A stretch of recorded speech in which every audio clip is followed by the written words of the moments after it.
Bem-vindos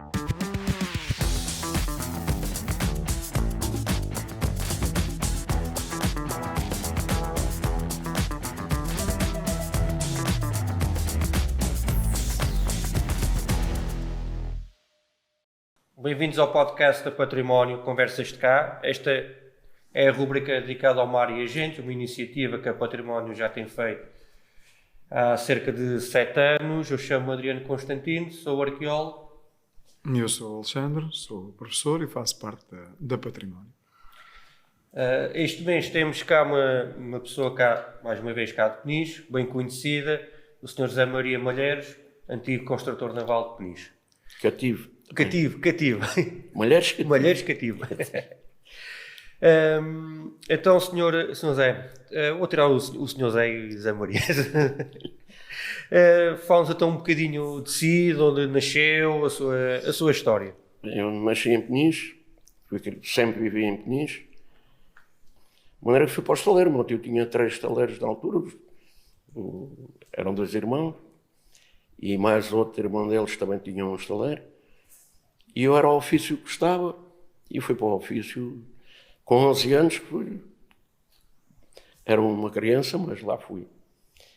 E nunca me arrependi, adorei o meu trabalho, gostei muito de tudo o que fiz.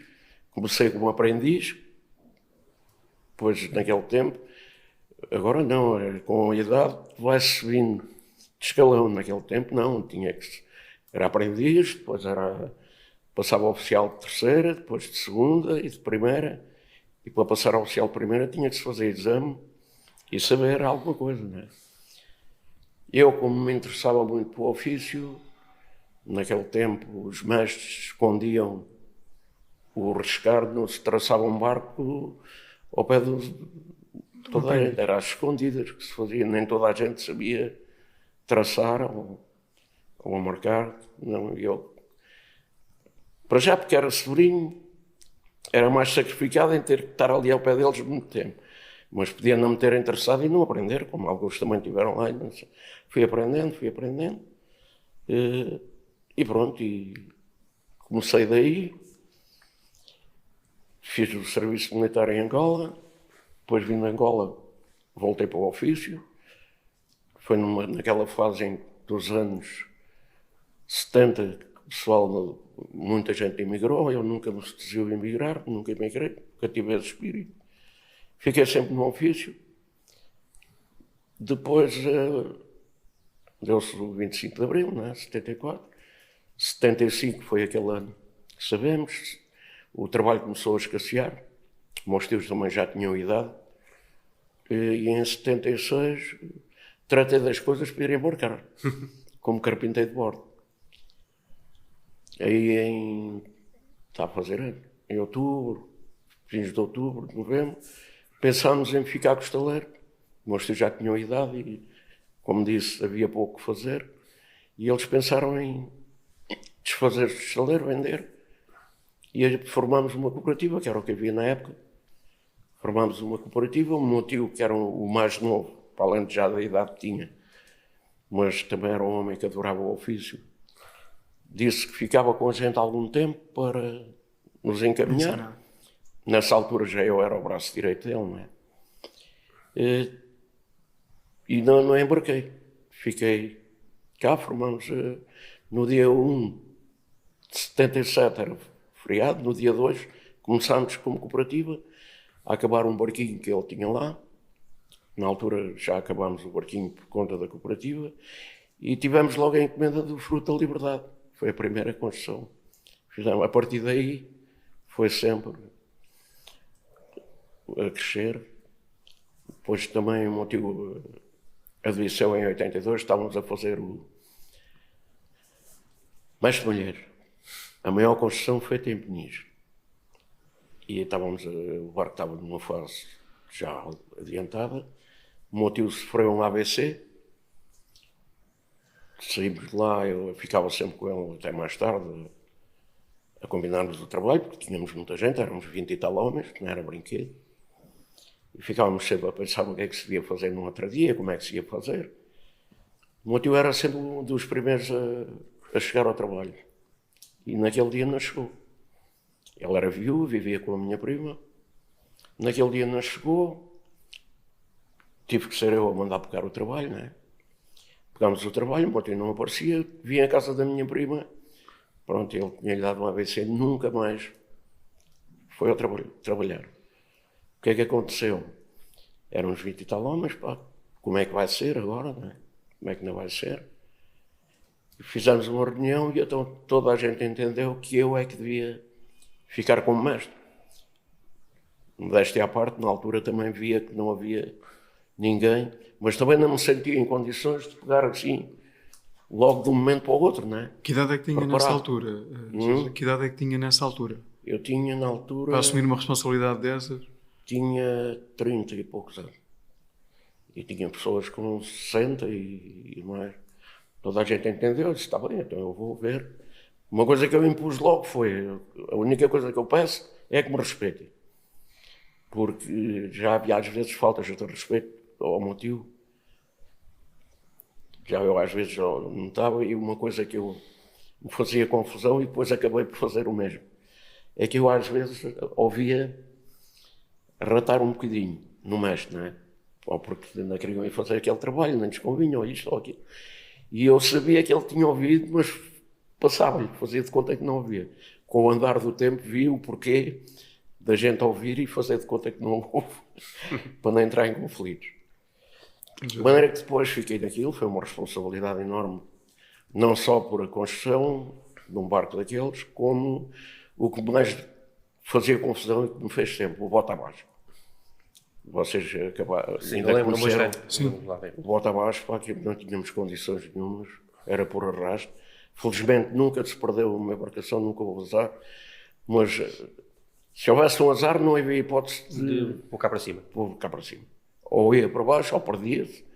Felizmente nunca houve. Houve alguns sustos, mas não, assim azar nunca houve. E depois começou a aparecer, comecei a comprometer-me com outros trabalhos, comecei a sentir-me mais à vontade também, não é? Porque a experiência também pôs trás, como disse, respeitavam, e eu mandava fazer isto e fazia-se, mandava fazer aquilo, fazia-se. Tinha era que ser eu para tudo, pronto. Era pau para toda a obra. Era pau para toda a obra, era para fazer o orçamento, era para fazer tudo. Ir para o Pinhal, escolher a madeira, vir, traçar. Nunca tivemos uma sala de risco também, porque vocês conheceram as instalações ali. Eram os barracões e... Chegaram a traçar na Gaivota Branca, no armazém da Gaivota Branca, não foi? Foi daí aí tracei ou 2 ou 3 barcos. Pedíamos emprestado, fazia o favor, emprestar o armazém. No armazém do Fruto da Liberdade também tracei alguns. E era assim. Quando não devia de ser, não é? Porque devia de haver uma sala de risco, não é? Devia de ser uma sala de risco, porque a gente traça o barco ali no armazém emprestado, tira os moldes que tira e depois levanta o risco todo. E se houver alguma coisa para poder ir atrás, já não pode ir lá socorrer-se depois. Mas pronto, era assim. Teve outras profissões? Ou a carpintaria naval foi a única profissão? Foi a única. Dei formação na área da construção naval. Dei formação em Angola e dei formação aqui, no Forpesca. Também um curso de formação. Foi pena, só um é que continua. É o único também, neste momento é o único.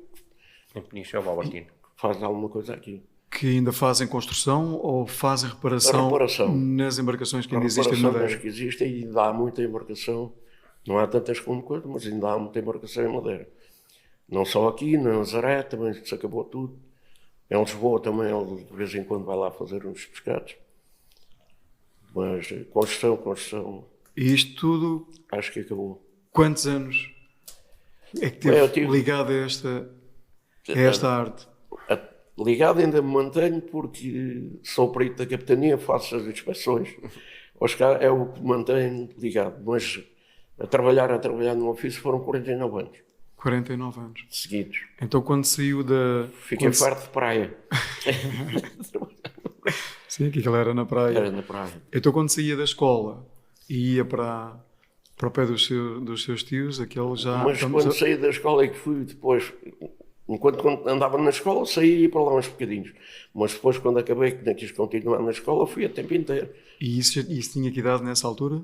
Que idade tinha? 11 anos. 11 anos. 11 anos. Portanto, estamos Era a um falar homem desde já. aí, pá. Estamos a falar, sim, na altura tinham que crescer. Mas já não se andava a brincar como hoje os miúdos. Já era um bocado a sério. E muita hora. Porque, como se trabalhava ao tempo, depois largava-se o trabalho, os oficiais largavam o trabalho e os rapazes já tinham que ir arrumar as coisas, arrumar as ferramentas, ficar a pintar, a dar algum material de conservação. Era assim, era até à noite, às vezes. E o Zé Maria teve também que fazer as suas próprias ferramentas, não foi? Era praxe na Também altura. se fazia. Toda a gente fazia a própria ferramenta. Planas, principalmente, sutas. Era o pessoal que fazia. E depois havia outra coisa também. Na altura éramos 14 rapazes. Entre os 11, 12, 13 anos éramos 14. Lá no nosso estaleiro. E depois começámos logo a ter gosto de fazer uma caixinha para ferramenta. Começar a aprender a fazer uma plana. E então era a gente que fazia. E toda a gente tinha o gosto de ter já uma caixinha com uma pecinha de ferramenta comprada hoje, uma pecinha comprada passado 3 ou 4 meses, o dinheiro não chegava para tudo. E já agora, quem estava lá também a trabalhar consigo, essa rapaziada nova, também os pais estavam ligados à construção naval ou eram pescadores? A maior parte era pescador.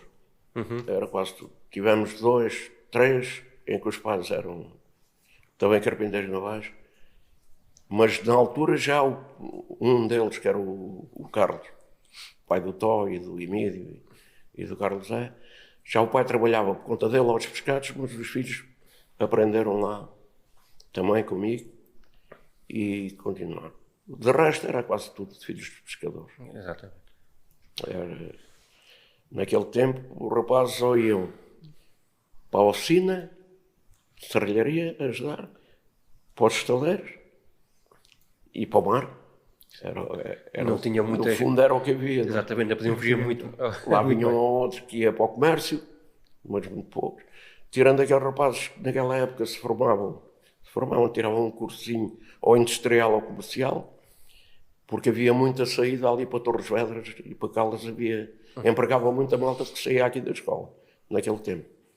Muitos rapazes que fizeram. Mas nessa escola industrial, ou seja, não havia nada ligado à construção naval. O ofício aprendia. Havia os trabalhos manuais, que já se trabalhava com uma plana, com um formão, com essas coisas, mas ligado à construção naval nunca vou.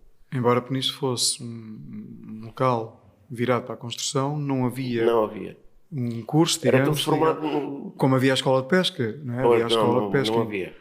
Em que a escola de pesca já havia na altura. Mas ligado à construção não havia nada. Já rapazes iam para a escola de pesca e já ou eram pescadores, ou marinheiros pescadores, ou ajudantes de motorista. Aqui não, havia ligados à construção naval, era ou o estaleiro, ou as oficinas, ou na parte elétrica também. E era aí que se aprendia o ofício. E era assim que se aprendia. Ia-se passando à custa de... Havia uns que se desenvolviam mais, havia outros que se desenvolviam menos. Exato. Mas pronto. Eu sei que você teve, logo quando me assumiu a carpintaria, sei que teve lá um desafio muito grande, foi na altura que salvo erro, que o seu tio teve o problema que era, salvo erro, que tinham aceito um barco que tinha tido um estrago bastante grande, então foi uma... Isso já foi mais tarde. Já foi mais tarde. Quer-nos contar um pouco dessa história? Nessa época. Isso já foi uns anos depois. Foi uma embarcação que era de Simbra, que foi ao fundo em Simbra, e depois puseram-no a flutuar e levaram-no para Setúbal. Só que aquilo estava num estado em que ninguém pegava naquilo para reparar. Nessa altura, se aquilo é um mês e meio depois, eu não pegava naquele trabalho. Mas naquela altura o trabalho também estava a escassear um bocadinho. Foi um rapazes de Rio Mar que foram lá ver aquilo, interessava-lhes o negócio. Havia a força de lagosta naquela época. E não conhecia de lado nenhum. Vieram ter comigo à minha casa. Se eu ia com eles a Setúbal ver aquilo e quase das hipóteses. Como o trabalho estava a escassear naquela época, havia uma fase... estava assim um bocadinho morno. Eu fui a Setúbal com eles e disse que sim, que fazia o trabalho. O barco veio a flutuar com 350 bidões dentro do carro. Não tinha fundo. O fundo estava todo partido. E então, para terem uma ideia, nem conseguimos subir o barco lá no nosso lado. Tivemos que subir onde já é o bar da Gamboa e onde era o estaleiro do meu tio António. E então toda a gente dizia que eu estava maluco quando peguei aquilo. O Pompilo ainda trabalhava ali ao lado e quando viu o barco disse: Zé, tu estás doido em pegares nisto, pá. Não vais fazer nada daqui. Está bem, logo se vê o que é que eu vou fazer. Levámos que temos primeiro conseguíssemos aprumar o barco, não é? Com macacos de um lado, até pôr aquilo direito. Ainda fui a Lisboa buscar o projeto inicial do barco, o plano geométrico. Ainda tracei no fundo, tracei aquela parte toda do fundo, tirei uns moldes, mas cheguei lá, mas não dava não. Tive que inventar tudo. Foi um trabalho que depois muita dor de cabeça, mas deu gozo. E o que é que levou ao barco ficar nesse estado? Então, ou seja, foi muito tempo... E esteve ali em cima das pedras, roeu todo por baixo. Não tinha quilha, não tinha cavernas, não tinha nada. E depois todo torcido, não é? Porque o travamento foi toda a vida. É engraçado, já contei isto montes de vezes. Há uma peça que é a peça do cadastro, que é onde trabalha o Veiga, trabalha o Hélice. A peça tem uma dimensão, depois faz uma viola, que chamamos a viola, que é onde tem a maior largura para trabalhar a manga e o Veiga. E era necessário substituir, não tinha. Aquilo implicava desmanchar a polpa toda do barco, a parte que ainda se aproveitava, para substituir a peça. Havia o Pompilo, que era um homem já com idade, bastante experiente. Tiramos o molde da peça e fizemos as peças mais fortes, fazíamos de um lado e depois trazíamos com o carrinho de rolo para a areia. As peças pesadas era assim que trazíamos. A maquinaria também era pouca? Nenhuma. A maquinaria era os charriões, as planas, porque equipamentos de força nunca tivemos. Nada. E então a malta olhava e dizia assim: mas como é que agora temos que desmanchar as camotas e aquilo tudo para meter a peça? E eu nunca disse a ninguém como é que ia fazer o trabalho. Tinha pensado, aos sábados à tarde, aos domingos, para lá, pensado de noite como é que fazer de dia, e tinha idealizado como é que ia fazer o trabalho. Nunca disse a ninguém. Fez-se a peça, vem a peça em cima do carro, ao lado do barco, veio para o lugar, o Pompílio que Deus tem, vem ao pé de mim e diz assim: Zé, agora eu sempre quero ver como é que vais fazer a peça e não desarmaste nada para lá para cima. Como é que vais fazer pôr a peça? Já morreu também o Tânio Zé Romão, estava a trabalhar na altura, e dois rapazes, um que está no Canadá, que era o Não, e o João, eram os que estavam na altura lá a trabalhar. Eu disse: e agora como é que a gente vai pôr a peça? Eu disse: como é que vamos pôr a peça? Faz um buraco na areia. Fecha um buraco na areia, pôs-se a peça ao alto e puxámos para cima. Nunca ninguém tinha pensado naquilo. Pois, precisava de espaço para poder encaixar. Ganhámos, porque era areia, não é praia. Exatamente. Afundámos aquilo, um buraco grande, porque a peça tinha 3,5 metros ou 4 metros. Mas entretanto também começava a estar em cima. Meteu-se depois uma peça em cima, puxa a peça para cima. Pompeu deu-me os parabéns que nunca tinha passado pela cabeça. Nunca tinha sido. Talvez também porque não era ele que estava com a responsabilidade. Exatamente. De fazer, nunca foi obrigado também a desbruçar-se. Também podia ter pensado. E depois conseguiu, chegámos a uma altura que os armadores também, falta de dinheiro, porque aquilo foi depois a obra, foi muito mais do que se previa. Estava pior do que aquilo que pensava? Estava bem pior, muito pior. Mas o barco ficou com mais travamento depois do que era quando foi a construção nova. Porque a construção, o barco tinha sido feito em Vila do Conde. E a Vila do Conde também era um bocadinho diferente. Tinha muita construção, era diferente. A nossa era mais forte, mais bruta. E o barco deu alma àquela gente toda. E era isso que agora nós também começámos a querer entrar, que era mesmo a própria da construção naval, a típica, se podemos dizer assim, de Catonis, como você disse bem, era uma construção naval que se diferenciava dos outros portos do país, não é? Era precisamente por isso, era um bocado bruta. Um bocado mais bruta, mais... Era sempre mais bruta. E eu aprendi com bons tios essa brutalidade também. Essa peça é de 5 centímetros, mas se tivesse 6, fica melhor. É mais um bocadinho. É mais resistente. Havia alguns que eram ao contrário, é preciso 5, mas a gente foi só 4,5. E a gente era aqui, foi sempre o lema, foi sempre esse. E era uma construção bruta mesmo. Não só nos taleiros dos seus tios, mas também toda aqui em Peniche era caracterizava-se. De uma forma geral era assim. Um calafete, a gente fazia um calafete que durava toda a vida. Eu aprendi isso com os tios e depois foi uma coisa que me preocupou muito, sempre. Era 2 pregos, chega, mas com 3 fica melhor. Utilizavam muito isso. No fim da construção era mais era algum dinheiro, mas também a gente não estava ali. Foi sempre muito pobre a construção naval. Claro que ninguém trabalha de graça, mas também nunca foi a intenção de fazer dinheiro. Ao contrário da construção civil. Na época, a construção civil fazia um prédio de 2 ou 3 apartamentos, ficava logo quase rico. E ali fazia-se 4, 5 barcos e ganhava-se, era para o dia-a-dia, não é? Mas não era só em Peniche, era a construção naval. Disse que eu cheguei a ter engenheiros de construção naval a virem cá e eles próprios também diziam, até a engenharia naval se ganha mal. Só para verem o que era. Exato. E a reparação naval? A reparação ganhava-se mais algum dinheiro porque aquilo depois era faturado à hora, não é? O orçamento a gente nunca sabia, tinha uma ideia mais ou menos, mas se o trabalho corria menos bem ou coisa, podia chegar ao fim. A gente nunca contabilizou se ganhava 5 naquele barco, se ganhava 10 no outro. Na reparação era diferente, era X a hora. E havia uma altura que se juntava tudo, não? A construção com a reparação. Havia muita reparação. Coincidia com... Tínhamos de ter sempre 2, 3 homens a contar só para reparação. Havia muita reparação. Havia uma época do ano em que havia mais reparação. Era porque as embarcações paravam. Havia defesas, as embarcações paravam e reparavam tudo naquela altura. Os barcos paravam na praia, uns ao lado dos outros, à espera que se despachasse de um para ir para o outro. E a construção nessa altura atrasava mais um bocadinho. Só que a gente sempre teve, era obrigatório, quando se inscrevia um contrato de construção, tinha prazo de entrega e tinha uma cláusula que se não se cumprisse, tinha que haver a responsabilidade de pagar ao armador por cada dia de atraso.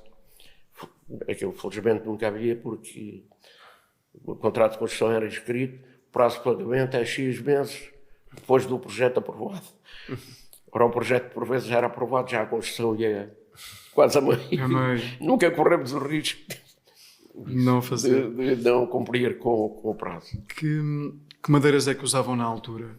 E onde é que as iam buscar? Não é? Porque já me falou há bocadinho. A madeira que se usava era o pinhal. Para embarcações mais miúdas, para o Capernaum usávamos o pinho manso. O pinho bravo para o forro. No princípio era pinho manso, pinho bravo, era o que se utilizava. Depois, quando eram embarcações maiores, já utilizávamos o carvalho nacional. Porque o sobre não se dá com a água salgada. Não servia. Era carvalho, pinho manso, pinho bravo e alguma madeira exótica já também. Para partes mais direitas utilizávamos madeira mais. Iam buscar a vários sítios? Íamos buscar a muitos sítios. Quando as embarcações eram miúdas, aqui perto havia muito pinho manso. Mais longe que iam era ali para a zona das Caldas. Para aquela zona havia muita madeira e muito pinho bravo. Aqui na Moreira também havia.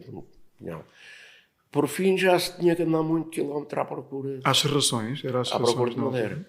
E depois queríamos uma madeira de qualidade que nem toda servia para a construção naval. Não é? Por exemplo, madeira criada em chão de areia. Vocês já repararam, se vem um pinhal com madeira forte e não sei o quê, vão ver, é criada em chão de areia. Se for um chão mais apertado, barro, sabe? A madeira desenvolve menos, mas é mais apertada. E depois também tem as épocas de corte. A gente normalmente cortava sempre no minguando.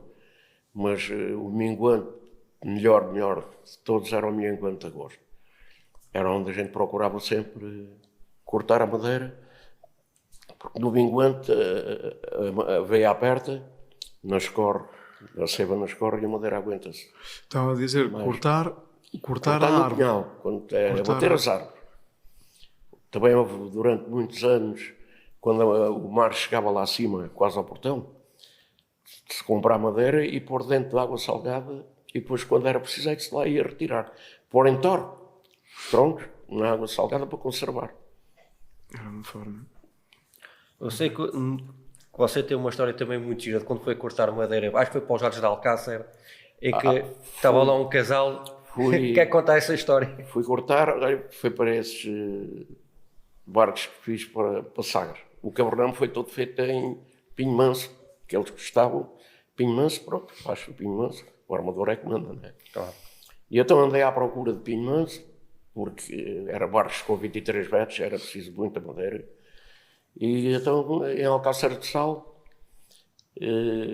arranjei madeira, andavam a bater um pinhal para moer. E fui lá e o senhor disse, então, olha, vai escolhendo aquilo que lhe servir e pode mandar cortar e abater. Como lá andavam os casais, é marido e mulher, o marido com o serrote e a mulher vai tirando as hastes, vai limpando. O senhor chamou 2 casais no primeiro dia, já vão com este senhor, as árvores que ele mandar abater, nem que seja só para tirar uma peça, abatem, que o resto é para ir para moer. E eu ia andando. A construção naval, estão a ver, não há peça nenhuma direita, não é? É tudo torto. E eu olho para aquela árvore abaixo. A árvore caía, traço por aqui, traço por ali, aproveitava as partes tortas. Íamos andando, porque aquilo é na herdade, o Condado de Palma, que eles chamavam.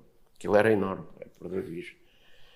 E andava, ao fim de 2 ou 3 dias, andar lá a cortar madeira.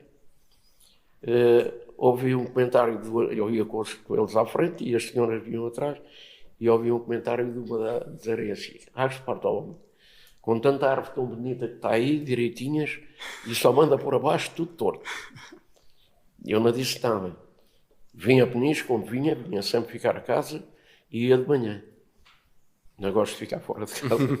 E outras vezes tinha que vir a orientar alguma coisa. E então veio um desenho do mar. Veio o desenho, depois no intervalo que eles estavam a comer uma bucha, chamei-os e disse para elas assim, sabe porque é que eu só corto tudo torto? É para fazer isto. Estavam-me a fazer confusão. Só mandava, também tem aqui peça de uma direita, é tudo torto, é tudo com torturas. E então foi. Porque já estava a pensar que aquela árvore com essa... A gente, quando olhava para uma árvore, já sabia o que é. Onde é que ia pô-la? Já sabia o que é que ia fazer. Onde é que ia pô-la? Fazer dela também sabia o que ia fazer. Em média... Ainda com o meu tio, antes dela devia ser, quando começámos a fazer o mestre Malheiros, imaginam a árvore que era preciso para fazer uma roda de proa para um barco de 32 metros. Andávamos por aqui, por ali, por lá, encontramos uma árvore ali ao pé de Alcobaça, um bocadinho para cá, uma direita, tinha uma árvore ao pé da casa dele, que servia perfeitamente para fazer a roda de proa. Mas era uma árvore que o homem tinha uma estimação doida por ela, quando saía que vinha, sabia onde é que estava a casa que tinha a árvore, mas prometeu-me, a mim e ao meu tio, se não encontrássemos uma árvore que fosse arrastante, que ele cortava aquela para fazer, não deixávamos fazer o barco não ter a árvore. E andámos dias à procura, por aqui, por ali, fomos encontrando outras, para outros serviços, até que encontramos a árvore, e a árvore ainda está de pé. Lá está. O arqueólogo que vocês conhecem, com certeza, conhecem. Tenho lá um documento que ele disse que ainda um dia queria escrever essa história e queria pôr o título de uma árvore no caminho de Alcobaça. Queria que eu fosse com ele ver a árvore, não se proporcionou, nunca fomos ainda. Então, cada vez que fazia uma encomenda de um barco, a dificuldade em arranjar madeira... Só cada vez a ser mais. Começou a ser cada vez maior, porque não tinham sempre madeira garantida para a construção do... Tínhamos vários fornecedores, tínhamos muitos fornecedores, madeireiros, a atividade deles era outra, mas que também cortavam para a construção naval. Havia um senhor que era dos Amiais, já com bastante idade, só trabalhava para a construção naval. Mas arranjava madeira para a gente, como para a Vila do Conde, para a Figueira, para a Ver, era ele. Ele conhecia o país inteiro, sabia onde é que estava. A gente dizia assim, oh, senhora, preciso de uma roda de proa, ou preciso de um pau para o cadastro, ou de uma árvore maior, uma curva de palmilhar. Ele sabia, está bem, era carreiro. Era carreiro e era assim do género. A gente comprava uma caminhonete de madeira e ele aparecia cá com duas. Aparecia com aquelas que a gente tinha escolhido e com mais meia dúzia delas. E acabavam por ficar com ela na mesma. Algumas vezes. Ele costumava dizer que eu aprendi com o meu tio, porque o meu tio, os dois, era assim, um tinha mais olho para o negócio e o outro estava mais dedicado ao estaleiro. E ele chegou a dizer, mais tarde, que eu era pior que esse meu tio, que discutia o preço e isto e aquilo.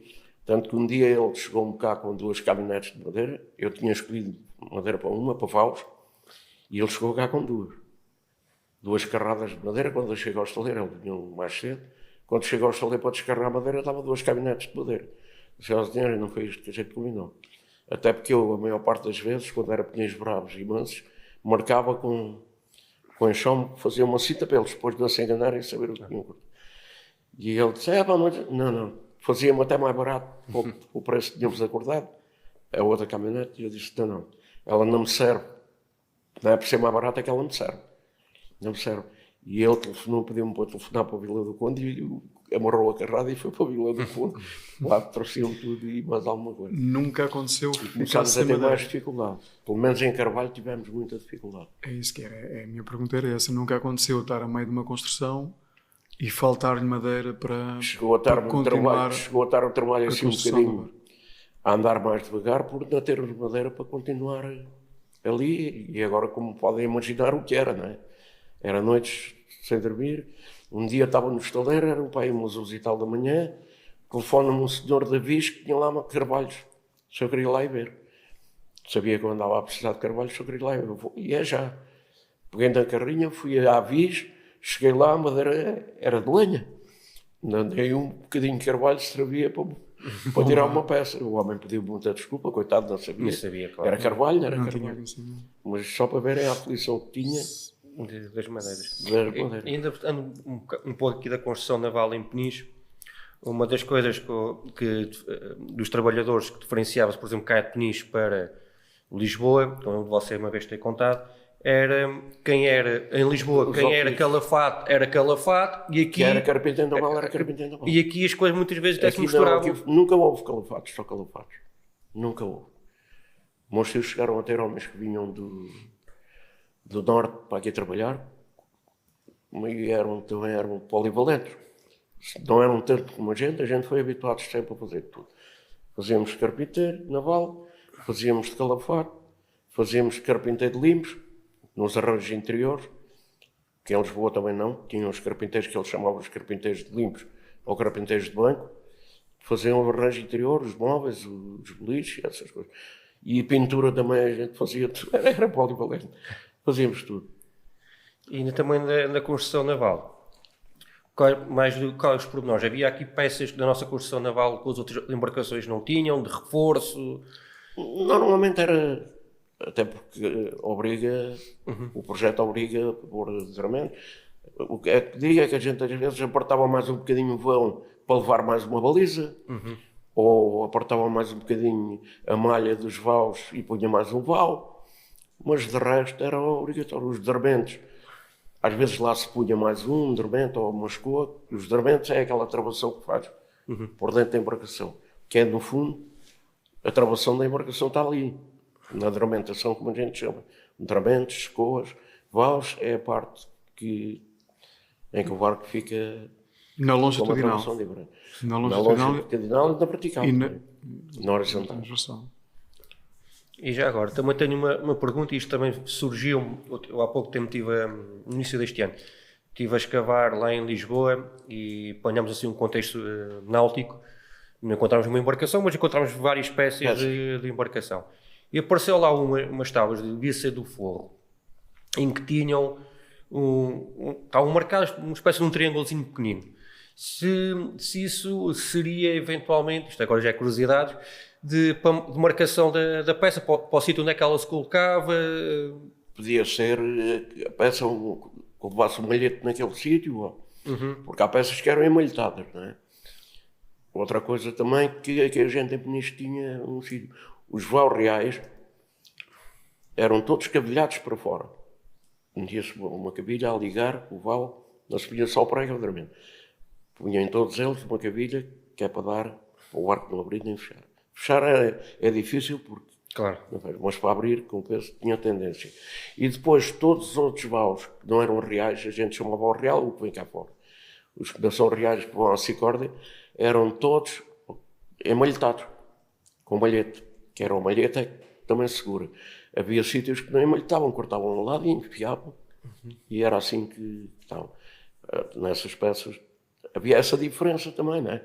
Porque enquanto se leva, por exemplo, uma hora a fazer um malhete para meter o vau, se for só sem malhete, vai um quarto de hora para a peça. Não é? Sim, é muito mais rápido, mais rápido. Exatamente. E quando estão a colocar o forro, começa-se por onde? Depois o forro levava à tábua da boca, que a gente chama a tábua da boca, que é que faz o feito do barco, que era a tábua da boca, é a primeira tábua que se põe quando é por fora, coloca. Depois é a cinta de defensa, que a gente chama o verdugo, que é mais avançado. Cinta de defensa, há muita gente que não sabe o que é. É o verdugo. E depois começa então o forro por ali fora. Junto à quilha leva a tábua de resbordo, que é uma tábua que tem um alfariz para a quilha, que segura também a tábua para não deixar a quilha descer. Não é malhete, leva um alfariz e a tábua de resbordo tranca ali, portanto a quilha não foge. Nunca fez nenhum barquinho em miniatura? Um barquinho em miniatura nunca fiz. Em miniatura? Modelo fiz. Fiz, mas para construção mesmo. Para construção? Mesmo para construção. Fazia-se metade. Hoje já não, hoje é tudo feito por projeto, não é? Um arquiteto naval, faz o projeto. Só o desenho. Para fazer o desenho. Antigamente utilizava-se muito o modelo, que era com as tabuinhas. Cada tabuinha tinha aquela espessura, que é precisamente o que vem no projeto. É o projeto, só que depois juntavam-se aquelas tabuinhas todas com parafusos, fazia-se um cepo, e depois dali moldava-se o casco. Aí já era o gosto do mestre, não é? Depois aquilo era desarmado e era por aqui que se passava para o chão. É tal qual como um plano geométrico. Tem as linhas e cada coisinha daquelas era uma linha, não é? E depois tinha feito todo da embarcação. O mestre dizia como é que queria o barco. O armador normalmente quer mais ou menos isto. Depois o mestre ao gosto é que fazia, não é? E já agora... Aquilo que a gente chama o tesado, que é a linha do barco, havia muito hábito e fazia-se. Vocês também já ouviram falar com certeza. Aquele barco é de linha abatida. A linha abatida quer dizer que vem mais para a ré, mais coisa. Normalmente as traineiras, não é? Normalmente as traineiras. Os barcos do cerco normalmente são mais rasinhos. Exatamente. Que os barcos de outra pesca, não é? Ainda construiu alguns barcos com polpa de leque. De leque ajudei a construir, mas como oficial. Como mestre não, já utilizávamos a polpa de painel. A polpa de painel. E ajudei a fazer para além da polpa de leque a polpa redonda também, que era muito trabalhosa, muito bonita. Muito bonita aquela bomba, mas imaginou o que era aquilo trabalhoso. Era muito mais trabalhoso. A polpa de leque já não era tão trabalhosa. Agora as polpas de painel vieram facilitar muito a construção. E mesmo essas madeiras do Fiz foi obra, cortar a polpa de leque e fazer alterações. E porquê que faziam essa alteração? Porquê que o mestre ou o armador lhe pedia essa alteração da polpa redonda ou de leque para...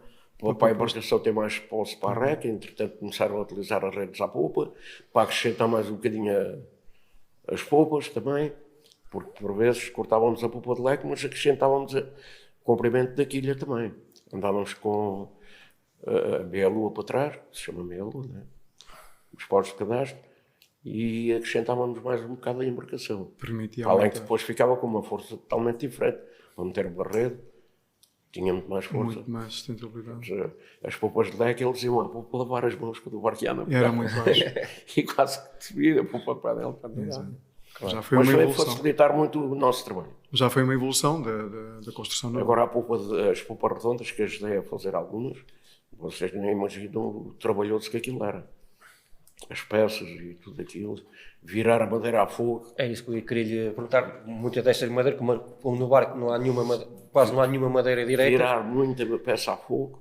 Também tem uma história engraçada que tenho contado muitas vezes, por causa já ouviu, né? Contar um senhor que era um Morgeira, que fez um barquinho que toda a gente nisso foi visitar o Morgeira. E ele ia lá ao estaleiro várias vezes, andava lá, até que um dia disse para o meu tio: ó Samadão, eu ando a fazer uma lanchinha para mim, eu faço as tábuas tão direitinhas, pá, e quando vou para um lugar partem-se todas. E o meu tio riu-se e disse para ele: o problema é fazê-las direitas, porque não há nenhuma direita, enquanto fizer direitas não consegue pôr nenhuma no ar. Exatamente. Ele lá lhe deu uma luzinha e eu o homem conseguiu, porque ele fazia tudo direitinho, uma régua, quando ia para fixar. Morgeira. Até há peças que a gente às vezes próprios duvidava do feitio que a peça tinha, seria aquele feitio quando fosse para o lugar, seria aquele feitio da peça. Sabíamos que era, não é? Mas a gente olhava, isto, para ir para aquele sítio, a peça tem este feitio. Esse barco, Morgeira, não era daqui de Peniche, foi Era construído. de Era de Peniche. Ele dava aos covos, chegou a dar aos covos, depois o homem fez uma casinha, era a casa de leme, a casa de motor, tudo com vidrinhos, mas com vidro mesmo. Eu acho que aquilo tinha uns 20 vidros de cada lado, muito estreitinho. Terá havido Ele mais... fez um motor de pau, que aplicou num barco dele. Um motor de pau que era como havia o moinho, tanto que era conhecido o Borgeira como motor de pau. É engraçado. E esse barquinho mais tarde que ele fez o maior, depois fez com 2 motores, aplicou 2 motores, um de cada bordo. De um lado tinha um buque, do outro lado tinha um sabo. E eram pessoas diferentes, ele eram engenhocas. Primeiro e andou a trabalhar. A minha pergunta não é com licença de pesca e tudo. Não é por acaso, porque o meu pai chegou a ter um barco que se chamou Morgeira. Se calhar já era o último, não faço ideia. Talvez fosse. Foi Morgeira, com certeza. Que na altura foi pescar a Casal Novo, ali perto do Rio Mar. Era dali. Era daí. Era. Então, o meu pai... Mas o homem era um artista. Exato, o barco estava na fazenda dele. Fazenda. E trouxe para cá, para Peniche, andou uns anos com ele. Depois, mais tarde, até porque tiraram por os afundar. motores e puseram-lhe só um. Não era capaz de ser esse. Acabou por afundar. Era capaz de ser esse projeto. Nessa altura. Está um bocadinho passada a hora para mim, mas mais um bocadinho. Ok. Esta conversa é como vamos avançar, vamos vai avançar, sempre vamos aparecendo. avançar. Pronto, a minha próxima questão era, dependendo obviamente do tamanho do barco, mas havia aqui um tempo que demoraria a construir um barco. Quando eu falo que um barco ou embarcação?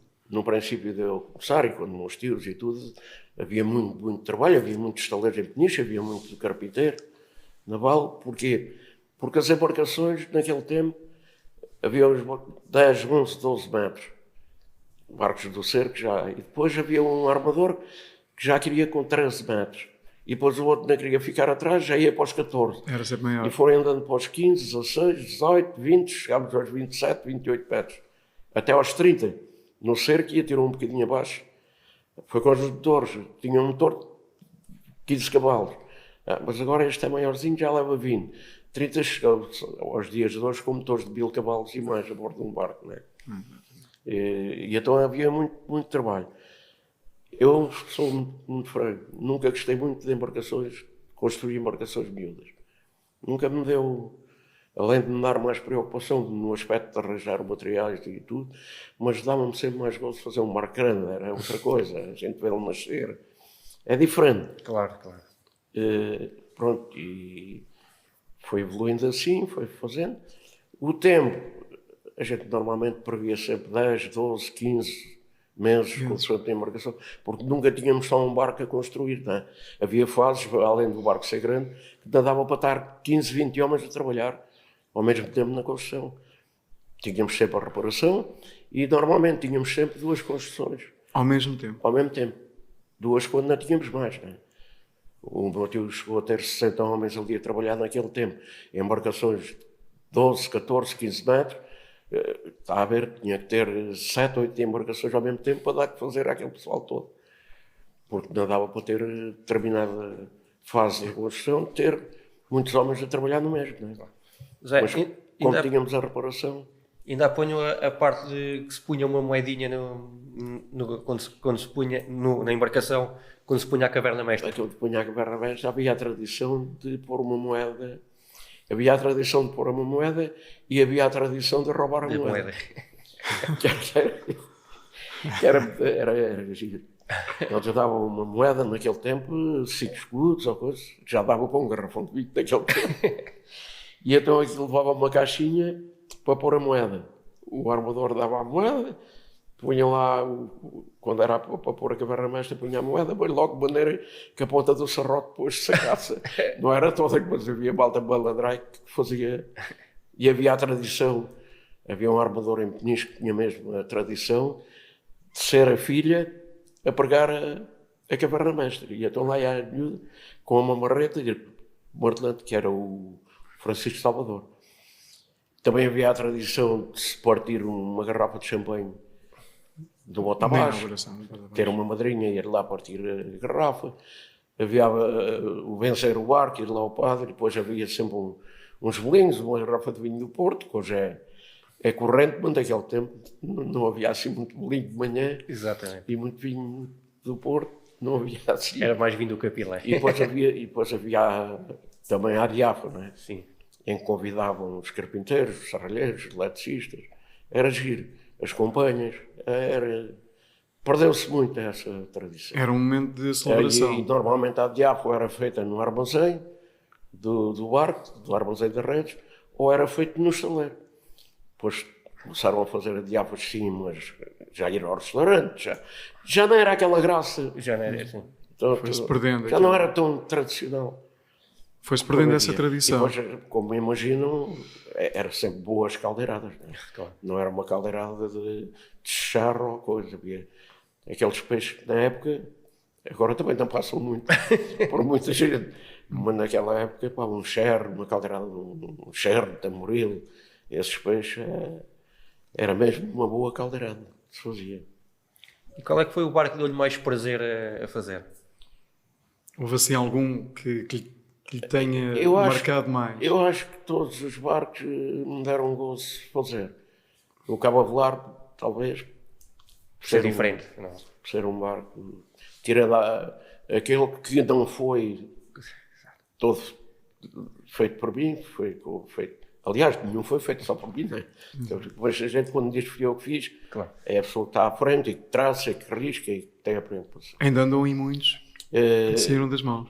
Aquele barco com 32 metros por mim, porque eu acabei, fui eu que o tracei também, fui eu que incentivei o meu tio a fazer, fui eu que marquei grande parte das peças e tudo aquilo, deu-me um gozo enorme por ser a maior construção feita em Peniche. O Cabo Avelar. Estamos a falar falar de Malheiros. O Mestre Malheiros, lembro-me. Portanto, puseram o nome Mestre Malheiros em homenagem ao meu tio. E foi por pouco que você não reparou, ou feito quase de raiz, aquele barco do Dom Fernando II e Glória, não foi? Não, foi por pouco. Foi por não haver condições. Fui convidado a fazer aquele trabalho. Por acaso fui convidado e se eu aceitasse o trabalho não havia concorrência para fazer. Deixou-me pena, claro, ia-me dar muita dor de cabeça e tirar muita noite de sono. E fui várias vezes à Figueira assistir. E depois aquilo também tinha um caderno de encargos. Vocês estão a ver, coisas da bolinha. O caderno de encargos, porque a gente só ao ler aquilo ficava logo sem vontade de o construir. Depois, mais tarde, durante a reparação, não foi bem feito o que estava no caderno de encargos. O barco era todo feito em teca. Uma madeira que há ainda, que é a melhor madeira que há para a construção naval.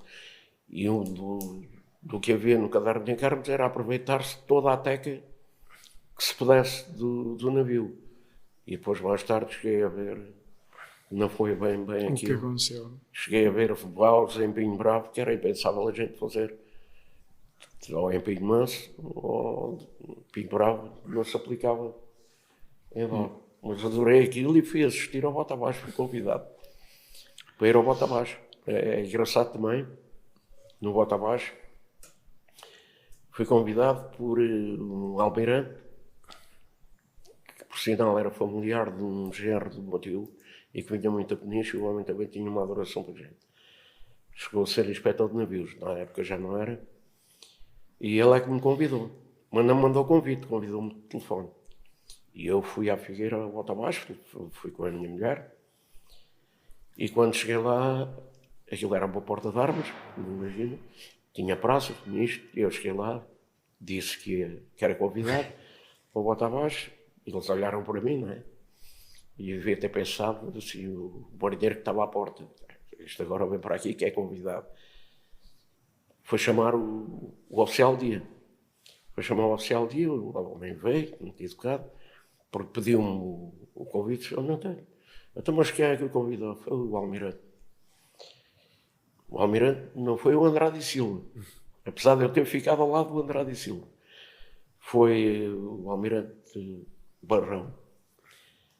E então ele ficou na dúvida, não é? Mas ficou naquela.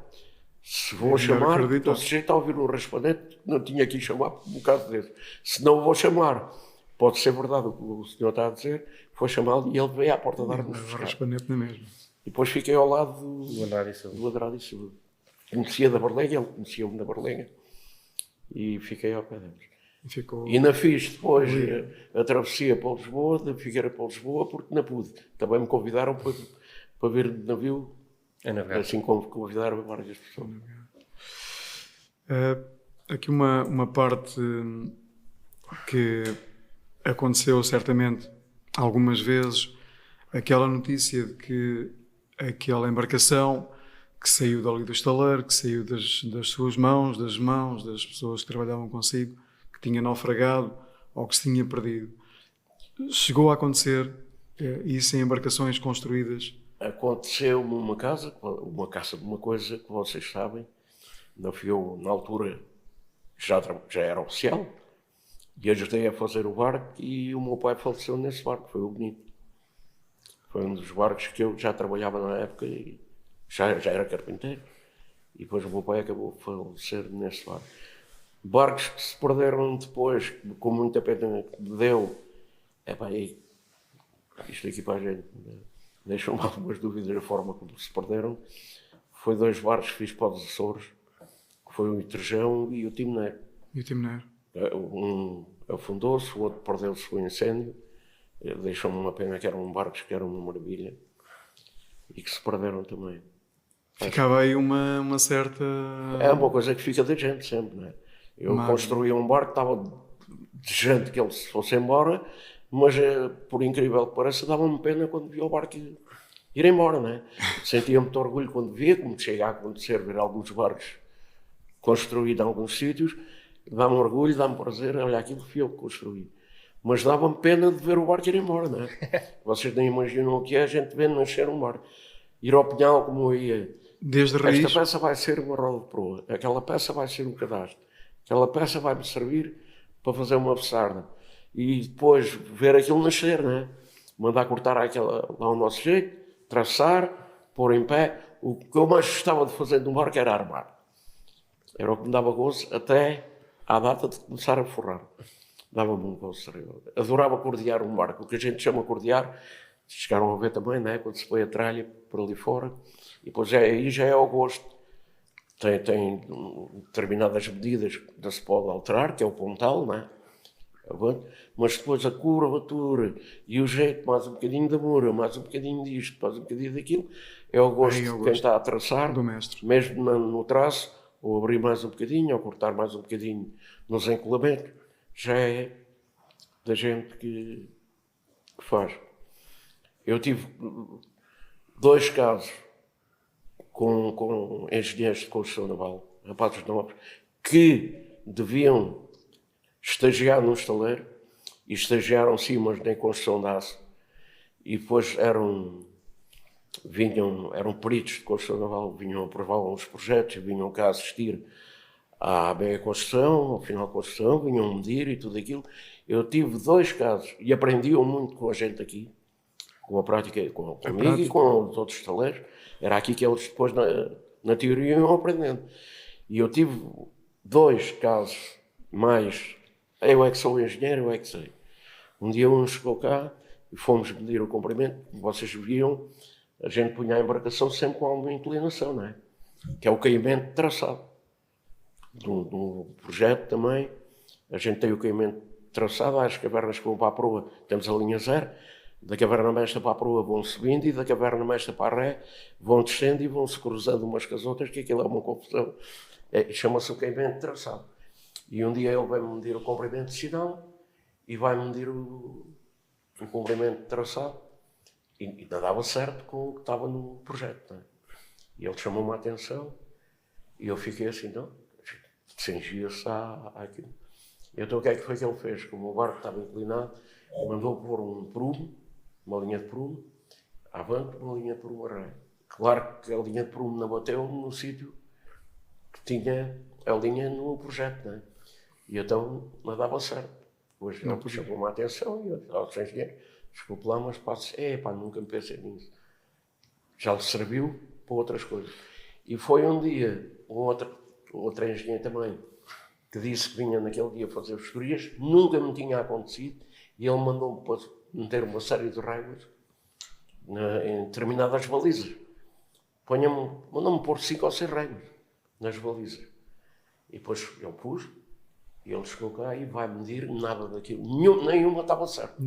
Nenhuma coincidia com o desenho.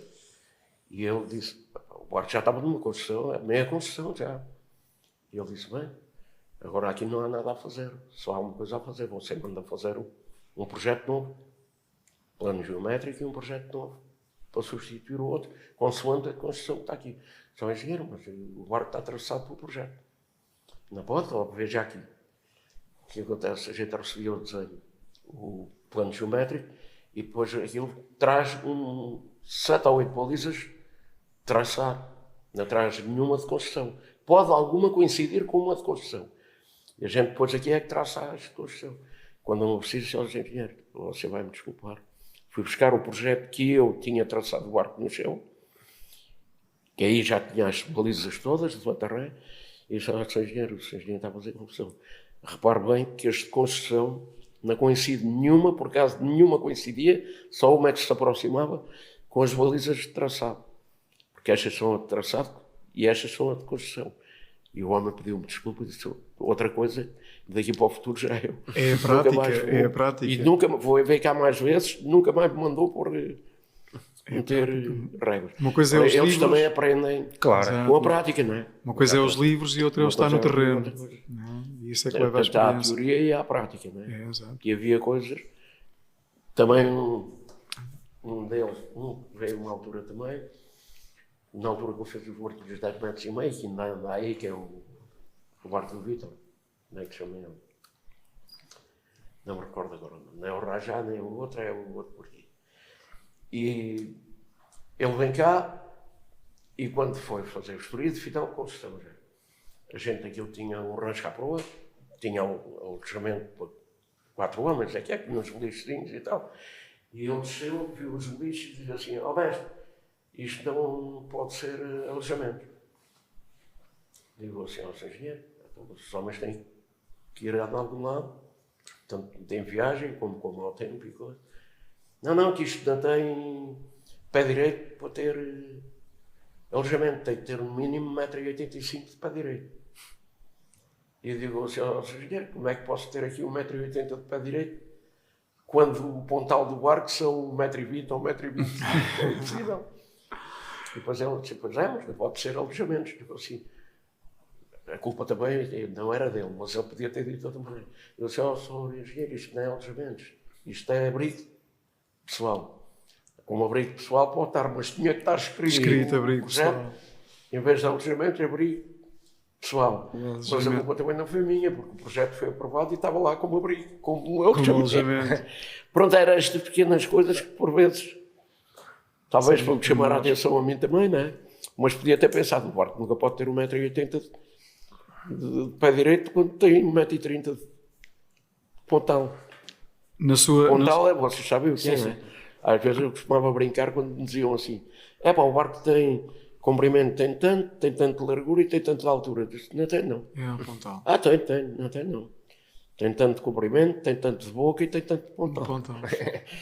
Porque a gente nunca falava em largura, não é? Claro. José, o que é que, na sua opinião, o que é que levou à extinção desta arte, portanto, da construção? Pronto, o que levou à extinção é aquilo que está à vista, não é? Foi começar a aparecer a construção em fibra de vidro, foi aparecer a construção em aço, já existia, mas em embarcações miúdas não era normal. Construções em alumínio também. Só uma construção que nunca pegou, com uma pena maluca, que eu já contei isto também montes de vezes, foi o cimento. Nunca apareceu. Nunca pegou. E eu cheguei a ver construção em cimento que dá gosto de olhar para a construção. Barcos lindos. Em cimento. Na escola, em Moçambique, o barco de instrução da escola era feito em cimento. Feito em Cuba, lindo. Um barco com 16 metros. O barco era lindo e a gente olhava e ninguém dizia que era de cimento. Só se sabia que era de cimento porque já estava assim um bocadinho a borda em alguns sítios, que os alunos, quando era a muralha, também davam uns toques, é que se via que era de cimento. Lindo o barco.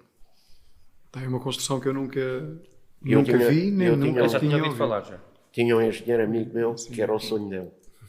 A última pergunta é: gostaria de ver esta arte, eu acho que tem que se considerar uma arte.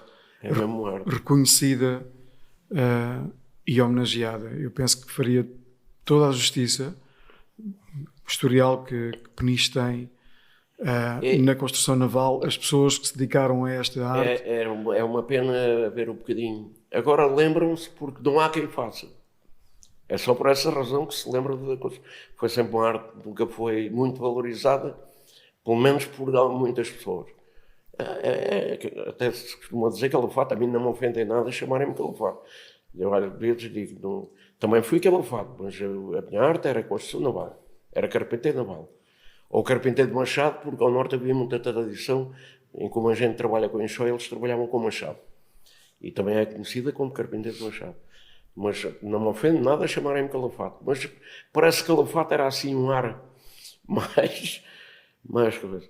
Mas é uma pena, realmente, de vez em quando não se lembrarem que havia uma homenagem. Grandes mestres. Haver uma homenagem e haver um local em Peniche onde as pessoas identificassem Peniche também, não só pela pesca, mas também a construção naval.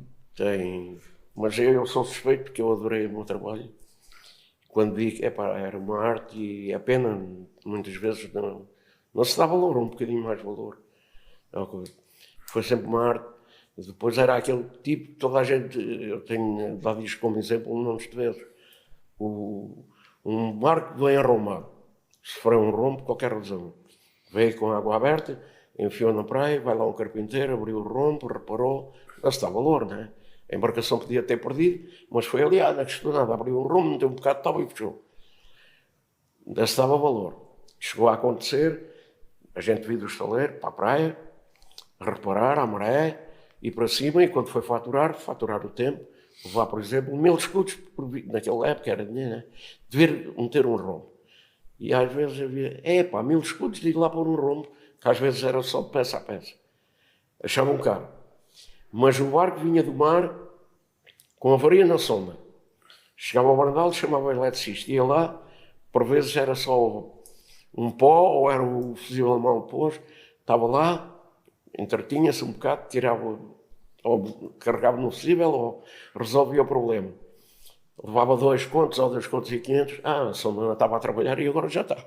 Não sei se me estou a fazer entender. Sim, mas o barco... Não se dava valor ao trabalho de um e ao trabalho do outro. A embarcação a embarcação até se podia ter perdido, mas isso não podia navegar se não houvesse esse trabalho. Mas o facto da sonda andar a vir a trabalhar e depois carregar no fusível e ela começar a trabalhar, não tinha mais valor, além de pagar mais, do que o outro que foi lá, que teve a abrir o rombo, depois foi lá acima buscar a madeira, porque não se sabia a madeira que era preciso, não se trazia, não trazia a ferramenta, abria o rombo, depois ia lá acima preparar a madeira, depois vinha para baixo tudo aquilo que tinha custos, mas isto só para dizer que não se dava valor. E muitos, se calhar, perderam-se porque À construção. não faziam esse tipo de manutenção.